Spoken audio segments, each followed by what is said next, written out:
Ustadz, ada pertanyaan dari Pak Hertasning. Apakah ada doa supaya kita bisa istiqomah dalam menjalankan sholat berjamaah? Terima kasih Pak Ustadz. Insyaallah. Mangga Pak Ustadz. Jadi, adakah doa yang kita baca agar kita bisa istiqomah salat berjamaah? Sebenarnya doa itu selalu kita baca dalam Al-Fatihah. Dalam Al-Fatihah kita selalu membaca doa. Ihdinas siratal mustaqim. Mustaqim itu juga maknanya adalah istiqamah. Istaqim. Tetapkanlah kami ya Allah dalam jalan yang lurus. Jalan yang lurus, jalan yang Allah ridai. Jalan yang Allah ridai adalah jalan orang-orang yang bisa dan pernah melakukan amalan saleh. Maka ihdinas siratal mustaqim. Tunjuki kami ke jalan istaqim. Istaqim istiqamah. Jalan yang lurus, jalan yang tetap, tidak beralih-alih jalan ini. Jadi, apakah ada doa yang secara khusus ada dari Rasulullah SAW agar kita bisa istiqamah dalam melaksanakan sholat berjamaah? Doa khusus untuk itu tidak ada.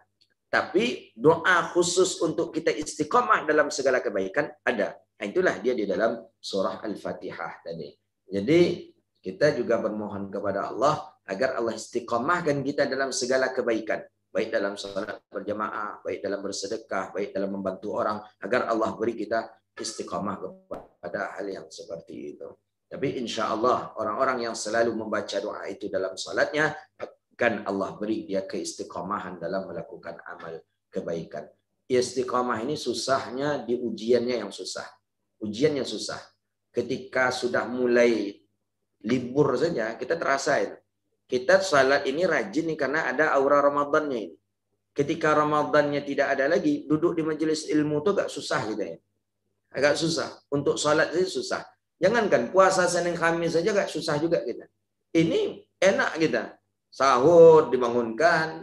Nah, ketika puasa Senin Kamis tak dibangunkan, tapi sahurnya itu susah kita. Jadi oleh karena itu, ujian untuk mendapatkan istiqamah itu berat sekali. Maka Imam Ghazali dalam kitab Minhajul Abidin ada namanya awaik. Awaik ini sesuatu yang menghambat kita untuk memperoleh darajat istiqamah. Di antaranya awaik itu ada namanya syaitan, ada namanya nafsu, ada namanya makhluk. Makhluk, ada namanya makhluk ini manusia. Ada namanya dunia. Dunia ini di antaranya handphone. Ini mengganggu keistiqomahan kita. Maka Imam Ghazali mengatakan ada awaik yang menghambat seseorang itu bisa mencapai derajat istiqamah, itu 4 ya. Pertama syaitan, yang kedua nafsu, yang ketiga makhluk, yang keempat adalah dunia. Dunia maksudnya ciptaan-ciptaan yang sekarang ini termasuk nanti yang akan menghalang kita untuk istiqamah. Dunia itu makhluk ya seperti anak kan makhluk. Istri, suami kita itu makhluk. Itu bisa juga nanti sebagai penghalang untuk kita bisa istiqomah. Kita biasa puasa Senin Kamis, puasa Senin Kamis, puasa Senin Kamis. Nah, istri ini diajaknya kita pergi apa? Pergi apalah gitu, pergi kondangan gitu. Ayolah bang. Kalau saya senang puasa nih, sudah terbiasa puasa. Sesekali tak apalah kan. Kan menyenangkan hati istri juga pahala. Di situ masuknya setan ini nih. Menyenangkan hati istri kan pahala juga bang. Udah bang. Batalkan aja lah bang, sekali ada terbatalkan. Nah, untuk memulai besoknya lagi itu susah. Maka Imam Ghazali ada halangan untuk mencapai derajat dari istiqamah itu 4 tadi nih. Ada syaitan, ada nafsu, ada makhluk, ada dunia. Itu dia. Mudah-mudahan Allah istiqamahkan kita. Amin. Ya Rabbal Alamin. Silakan. Jazakallahu khairan Ustadz atas jawaban dari pertanyaan. Kemudian dari Pak Kalan, dari Pak Wal, apabila ada yang ingin tanyakan, silakan. Pak. Tadi ada beberapa keistimewaan yang tingkatan yang mungkin orang yang biasa-biasa tadi mungkin katakan apa mauna itu ya. Iya. Nah, sekarang kan kalau lihat di masyarakat tuh banyak yang merasa ada kelebihan untuk ini kayak tadi. Bagaimana kita istilahnya mungkin nggak terjebak istilahnya membedakan cara ini kan mungkin di keluarga kita, di ini kita ada yang merasa punya itu loh. Padahal di situ kadang itu yang membedakan antara jin apa yang Iya. itu membayangkan tuh. Gimana untuk kita menghindari atau mengetahui hal-hal untuk nanti gimana Ustadz? Baik, terima kasih. Iya, betul itu. Sekarang ada Pak pertanyaan malam tadi kalau tak salah, saya nuzul Quran di Kampar malam tadi. Ada dukun tapi pakaian kiai. Sama dengan itu. Dia dukun pada hakikatnya, tapi pakaiannya pakaian kiai, bersorban, bergamis, pegang tasbih. Pada hakikatnya dia dukun. Dukun dia punya jin. Jin dia yang mengobati orang. Ketika orang sakit, jinnya yang mengobati. Buktinya Buya kiainya itu biasa saja dia. Ya, merokok terus. Kadang puasa, kadang tidak. Sholat saja jelas tidak. Jelas bukan kiai lah. Pakai khadamnya dia, khadamnya pembantu, ada pembantu jin. Jadi yang seperti ini macam mana kita menanggapinya ini? Dan kadang di daerah kita ada, di daerah kita dia tak sholat Pak. Orang pergi sholat Jumat, dia tak sholat Jumat. Kadang berbukanya lebih cepat daripada orang. Orang belum berbuka lagi dia dah berbuka dia. Itu ada tuh Pak. Dan pengikutnya cukup ramai Pak. Jadi orang-orang kalau banyak ada orang-orang yang sakit apa itu ke sana itu Pak. Itu langsung jadi pengikutnya. Jadi berbuka itu Pak jam 6 kurang 10 menit itu udah berbuka deh Pak. Di Rohul ada itu Pak. Jadi saya pernah apa masalah kenapa kok berbuka cepat? Dia jawabnya, masa Ustaz tak tahu hadis kata dia. Loh, saya tak tahu hadis macam mana nih kata saya. S1 S2 S3 saya hadis kata dia. Lah, Ustaz berarti membaca itu kulit-kulitnya saja kata dia. Sempat disepelekan kita. Apa kata saya? Jelas di hadis Nabi itu bahwa kita dianjurkan Nabi untuk menyegerakan berbuka, mentakhirkan sahur kata dia. Itu kan jelas di hadis itu kata. Betul kata saya. Udah kami ini termasuk mengamalkan hadis itu menyegerakan kata dia. Saya jawablah kalau memang menyegerakan macam itu apa nak habis zuhur tadi dia berbuka. Lebih menyegerakan itu. Oh enggak, dia mesti harus matahari kan. Ini pemahaman. Nah, dia ini punya khadam. Dia punya khadam. Belagak-lagak macam kiai besar. Tapi khadam. Khadamnya, pokoknya ketika dia mengobat itu, ketika di sana saja orang. Yang terpukau, yang apa. Nah, nanti keluar dari sana orang mulai sadar. Bahwa pengobatan dia berbahaya. Jadi, bagaimana kita bisa mengetahui ini orang ini ada bantuan jin. Ini orang ini betul-betul ada ma'unah daripada Allah. Bagaimana cara kita membedakannya? Lihat daripada amaliyahnya itu pertama. Orang ini sholat enggak dia? Sholat tapi jarang yang di awal waktu. Atau sholat tapi tak pakai wudu. Atau dia sholat tapi tak jelas rukuknya entah macam mana, sujudnya entah macam mana. Bisa dikhawatirkan ini orang yang orang ini sudah berteman atau dia memakai tenaga yang lain untuk mengobati. Orang ini dia baik. Orang dia sapa, orang senang kepada dia. Dia tak orang alim ini. Tapi orangnya menyapa, orangnya sering membantu orang berbuat baik. Dan memang orang dengan dia, bagus saja hubungan orang dengan dia. Dan dia mengobati tidak dengan cara kesombongan. Oh ini saya coba dulu ya. Atau kita doalah sama-sama. Itu kan dengan bahasa-bahasa tawadhu. Berarti ini memang bagian daripada ma'unah. Begitu dia. Jadi di kita ada Pak. Di kita ada di Rahul ada itu. Jadi dipanggilnya lah apa yang tadi khadamnya tadi. Turunlah le katanya. Turunlah le itu turunlah lagi katanya. Jadi mungkin jinnya di atas mungkin. Turunlah le. Kuranglah tiba nih. Orang dah datang nih mau berobat, turunlah le katanya. Kuranglah tiba nih. Enggak ada orang yang akan turun itu tak ada. Memang itunya dia suruh turun mengobati. Jelas ini tak betul. Karamah kah itu? Enggak, itu tidak karamah. Bagian daripada ma'unah juga itu tidak bagian daripada ma'unah. Maka ini perlu kita hati-hati. Ini bagian dari istidraj juga kadang. Harus kita berhati-hati juga. Baik, silakan ada yang lain.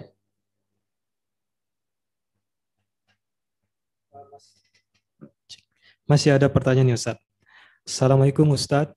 Mohon izin bertanya, bagaimana dari Ibu Lutfi Hani ini Ustaz. Mohon izin bertanya, bagaimana mengembalikan semangat untuk beribadah bagi para wanita yang biasa harus cuti beribadah, sholat, puasa, karena ada halangan. Terima kasih Ustaz. Ya, ini memang Memang kita tak pernah merasakan ini, tapi perempuan-perempuan ini merasakan ya. 7 hari itu lumayan Pak, kalau 7 hari. Yang nifas ini Pak yang tak tanggung. Ada yang 40 hari, ada yang 60 hari nifas. 60 hari tak salat, 60 hari tak puasa. Untuk mengembalikannya itu, memang susah sekali. Susah. Jadi bagaimana caranya? Caranya adalah kita tetap mengatakan bahwa suatu yang mesti wajib untuk kita lakukan, harus kita lakukan. Mesti kita paksa, harus paksa. Salat harus dipaksa. Kalau tak dipaksa, tak akan ada perintah Nabi menyuruh anak dipukul. Kata Rasulullah, muru subyanakum bis salah. Suruh anak kamu salat, kata Rasulullah. Iza balagha 7 sinin. Kalau dia sudah umur 7 tahun. Wa iza balagha 10 sinin. Apabila anak sudah berumur 10 tahun, dia tidak salat, fadribuh, maka dia dipukul. Ini salah satu tanda bahwa syariat Allah memang harus dipaksa. Dipaksa itu ketika dia sudah berada di dalam Islam itu.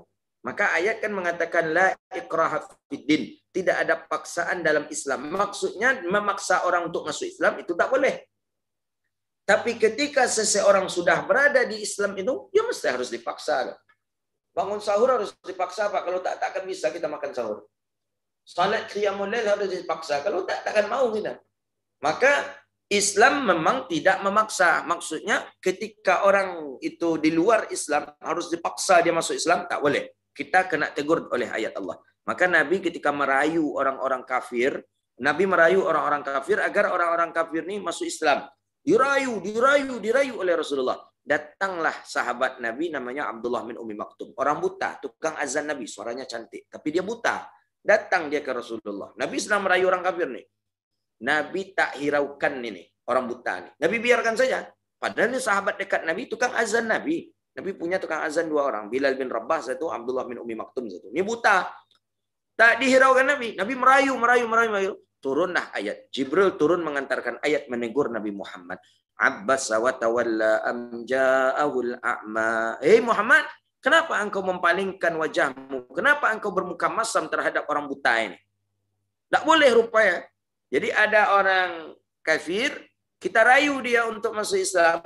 Ada teman kita yang Islam datang. Tak kita hiraukan. Kita ingin dia masuk Islam. Tak boleh. Nabi Muhammad sudah kena tegur. Jadi bagaimana? Memaksa orang untuk masuk Islam, tak boleh. Tapi ketika orang itu sudah masuk Islam, dia mesti harus dipaksa. Jadi caranya, pertama itu harus memang dipaksa. Kita paksakan untuk memulai agar bisa kembali untuk istiqamah. Memang dipaksa. Masuk Islam, Bapak sudah masuk Islam Pak. Ya, kewajiban dalam Islam Bapak mesti harus melakukan sholat 5 waktu Pak. Ya. Bapak tadi sudah mengucapkan 2 kalimat syahadat. Ya, berarti Bapak ada hal-hal yang mesti Bapak lakukan. Di antaranya yang pertama kali Bapak mesti harus khitan. Apa khitan itu Pak? Dipotong itunya Pak. Gawat berarti Islam ni ya. Tunggu dulu, bukan isinya yang dipotong, kulitnya saja. Kalau isi itu masa depan yang dipotong pula lagi Bang. Itu masa depan yang dipotong kan kulitnya saja. Tidak ada Pak kita yang potong isi. Mana ada?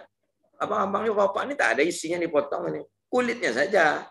Maka kulit itu bernama kulfun. Kalau yang isi itu zakarun. Zakar. Yang kulfun kulit. Ya kulit itu yang mengandung najis itu yang dipotong. Sampaikan. Wajib dipotong. Tidak bisa ditawar. Dipaksa. Karena dia sudah mengucapkan 2 kalimat syahadat. Maka untuk istiqamah harus dipaksa pertama kali.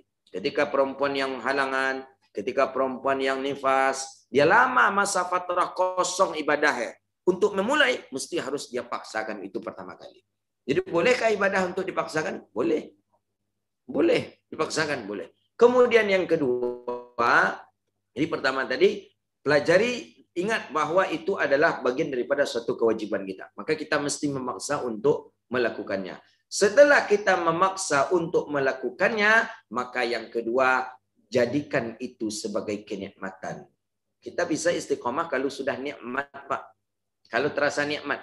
Maka kita nih istiqomah makan nasi. Ini karena memang dari kecil kita menikmati nasi. Maka kita istiqomah dengan nasi. Maka kami kuliah waktu mencoba kuliah ke Mesir. Ketika itu moneter, krisis. Krisis agak susah di Mesir membeli beras. Orang-orang Arab juga butuh juga. Ya. Akhirnya roti. Hijrah ke roti itu payah. Walaupun makan roti 5 kali sehari, masih terasa kenyang dengan makan nasi 2 kali dalam sehari.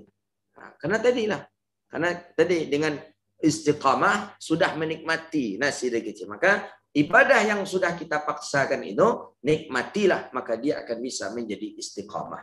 Tapi kalau kita tidak menikmati ibadah itu susah untuk bisa kita istiqamahkan. Sama orang-orang membaca Quran. Sebelum tidur dia biasakan baca Quran sehalaman, sebelum tidur satu halaman, sebelum tidur satu halaman. Kalau dia sudah mencapai maqam menikmati, pada tahap posisi menikmati bacanya itu sebelum tidur, maka orang itu bisa menjadi istiqamah dan Allah berikan kepada dia suatu karamah. Nah, itulah ini. Mudah-mudahan kita bisa menikmati ibadah-ibadah yang kita lakukan. Amin ya rabbal alamin.